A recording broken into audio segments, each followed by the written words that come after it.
Bueno, estamos acá en una nueva edición de este podcast aquí en las Cuevas de Ilaló. Y para esta oportunidad tenemos una persona de las más importantes para mí, tanto a nivel personal como profesional.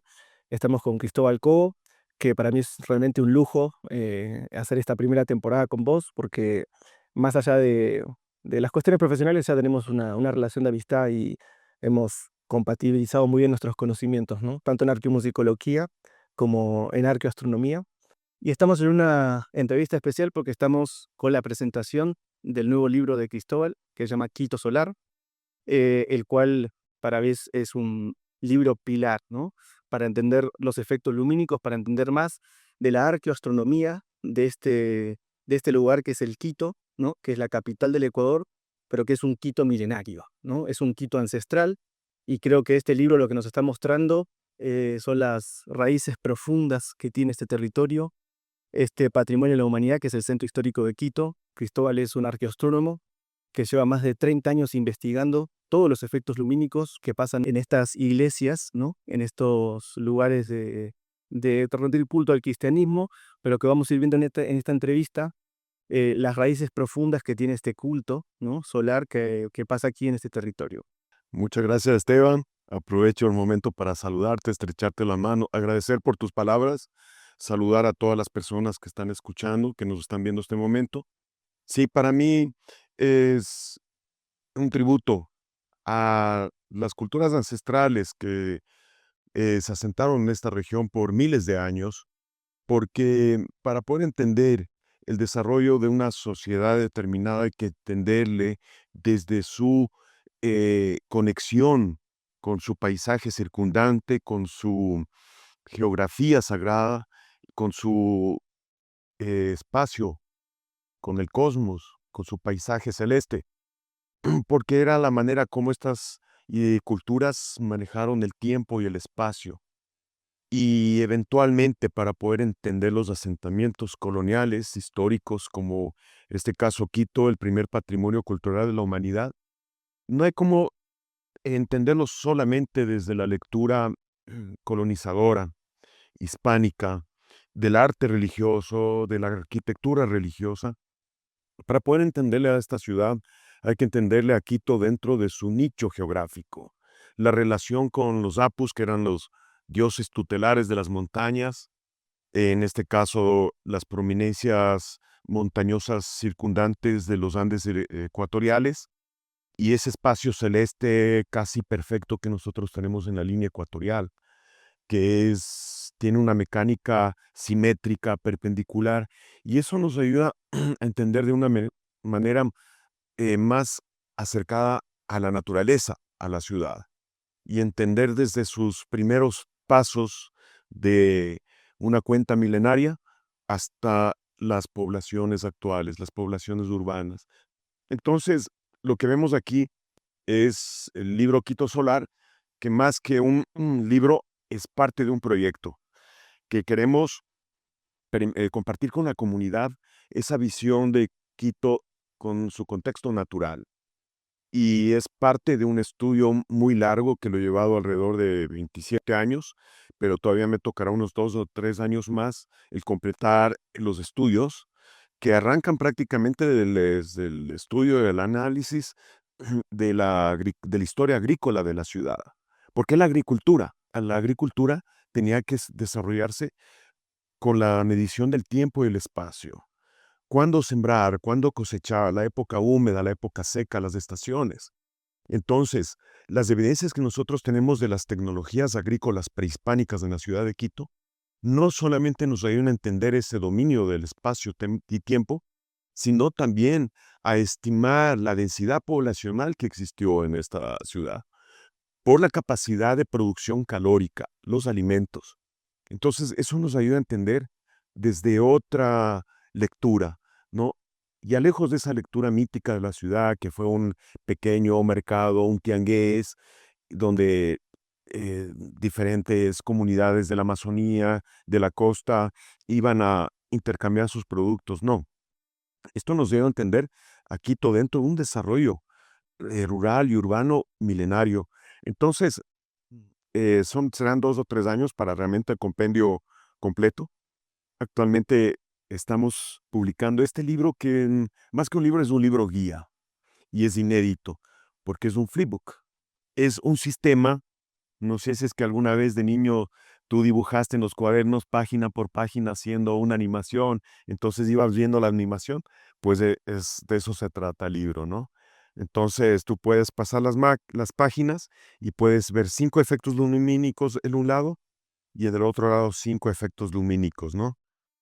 Está en 4 idiomas, español, inglés, alemán y francés, justamente porque lo que queremos es que nuestros visitantes, estudiantes, familias, extranjeros, puedan ir a las iglesias y entender de una manera más lúdica cómo acontece la relación del sol dentro de las iglesias.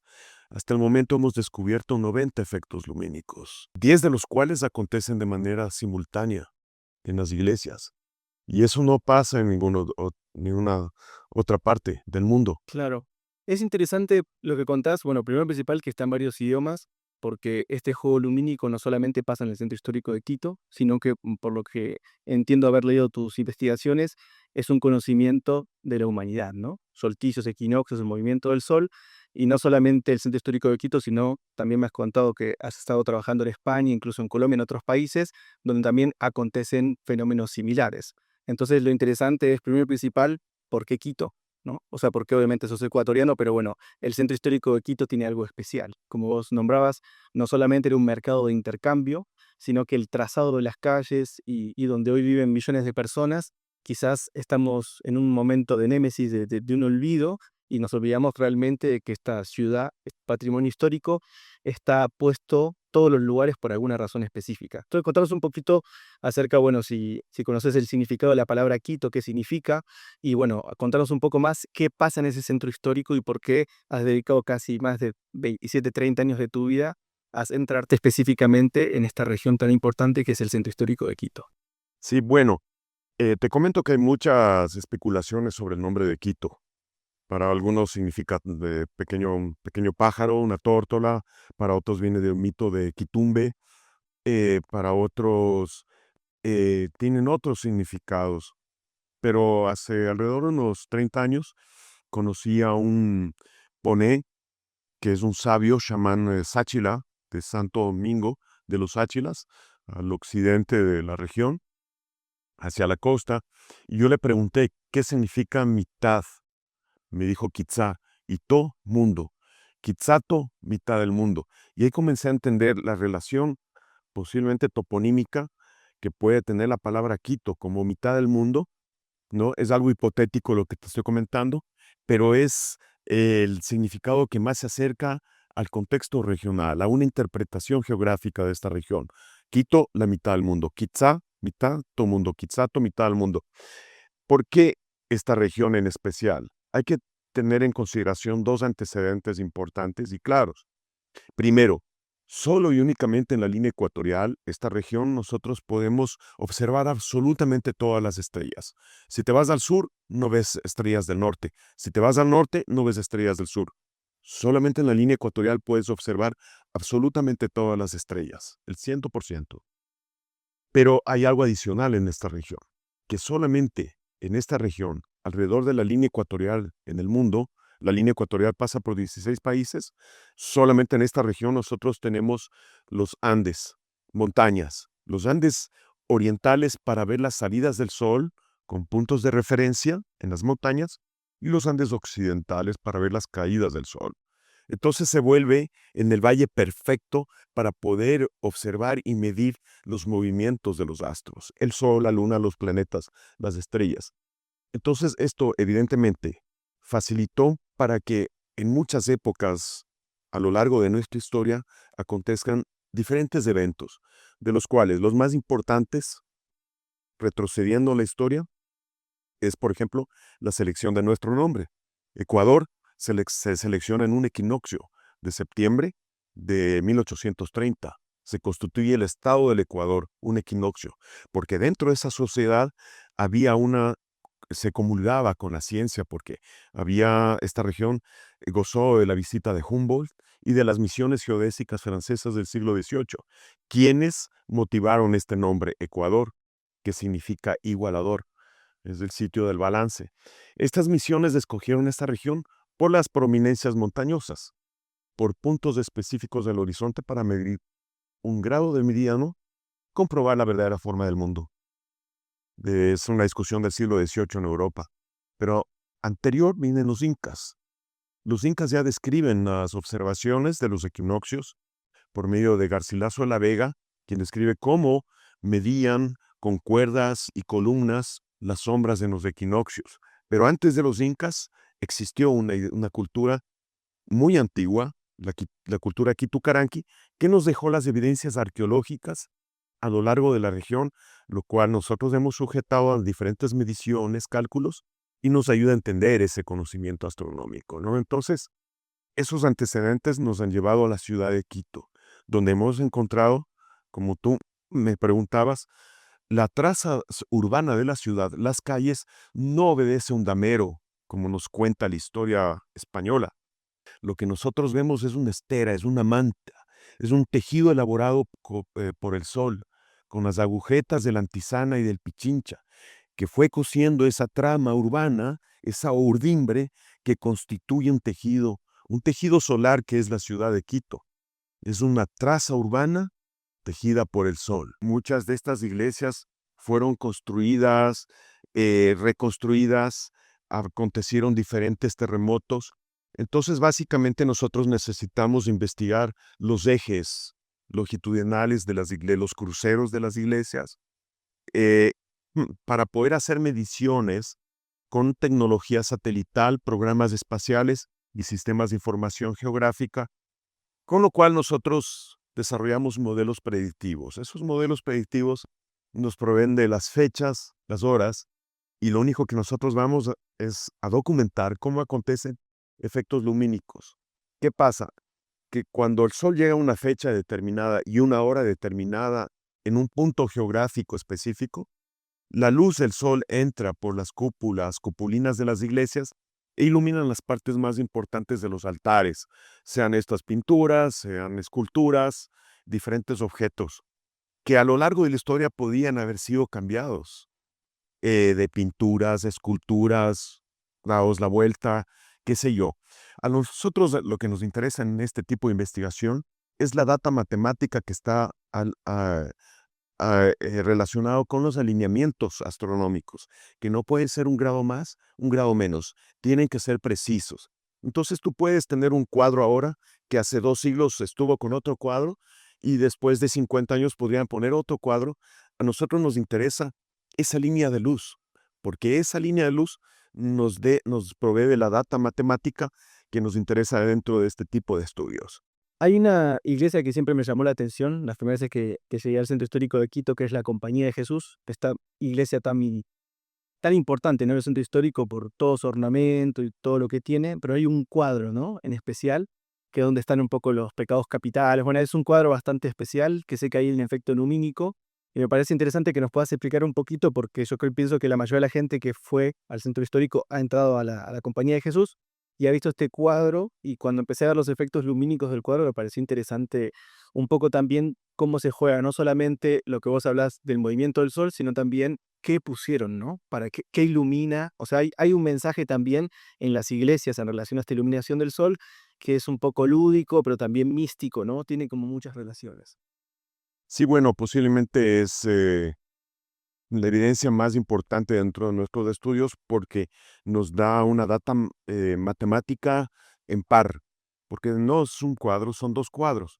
El cuadro del purgatorio, que está hacia el norte de la nave de la iglesia, y otro cuadro del sur, que es el del juicio final.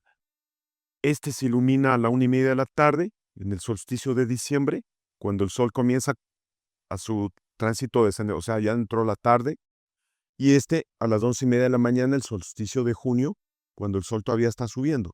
Entonces la luz va bajando.